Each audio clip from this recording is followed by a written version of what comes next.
حضرت امیر المؤمنین ایدہ اللہ تعالی فرماتے ہیں، قرآن کریم میں ہے، اعوذ باللہ من الشیطان الرجیم،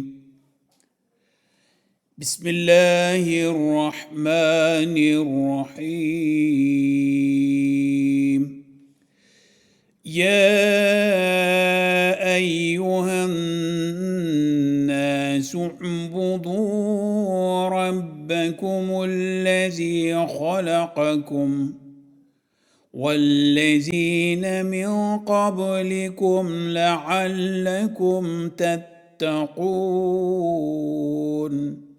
سورہ البقرہ آیت نمبر 22۔ اللہ تعالیٰ نے انسان کی پیدائش کی غرض یہ بتائی ہے کہ وہ اس کی عبادت کرنے والا ہو۔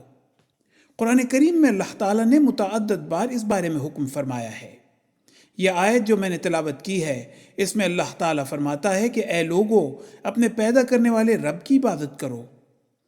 یہی خدا ہے جس نے تمہیں بھی پیدا کیا ہے اور جو تم سے پہلے تھے ان کو بھی پیدا کیا، اور تمہیں بھی یہی حکم ہے اور تمہارے سے پہلے لوگوں کو بھی یہی حکم تھا کہ وہ اللہ تعالیٰ کی عبادت کریں، اور ایک خدا کی عبادت کر کے ہی تقوی پر قائم رہا جا سکتا ہے۔ اللہ تعالیٰ کا خوف اور اللہ تعالیٰ کی محبت ان کے دلوں میں قائم رہ سکتی ہے۔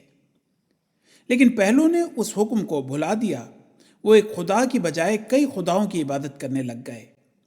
کسی نے 3 خداؤں کی عبادت کرنی شروع کر دی، کسی نے بتوں کی پوجا کرنی شروع کر دی، کسی نے دنیاوی جاہ و حشم کو اپنا خدا بنا لیا، اور اس طرح سے اللہ تعالیٰ کی محبت، اس کا خوف، اس کی خشیت ان کے دلوں میں قائم نہ رہی۔ لیکن اللہ تعالیٰ فرماتا ہے، اے لوگوں سن لو کہ اگر تقوی اختیار کرنا ہے تو تقوی اس کا نام ہے کہ ایک خدا کی عبادت کرو، اور عبادت کے صحیح طریقے تمہیں حضرت صلی اللہ علیہ وسلم کی لائی ہوئی خوبصورت شریعت کی پیروی سے ہی حاصل ہوں گے۔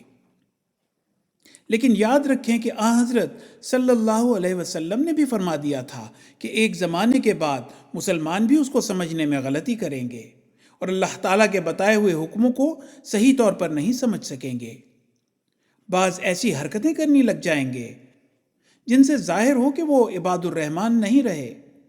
تب مسیح موعود اور مہدی موعود کا ظہور ہوگا اور وہ بتائیں گے کہ اللہ تعالیٰ کے احکامات کی صحیح صورت کیا ہے، تشریح کیا ہے، اور اللہ تعالیٰ کی عبادت کے طریق کیا ہیں۔ حوالہ خطبہ جمعہ فرمودہ 2 اپریل 2004۔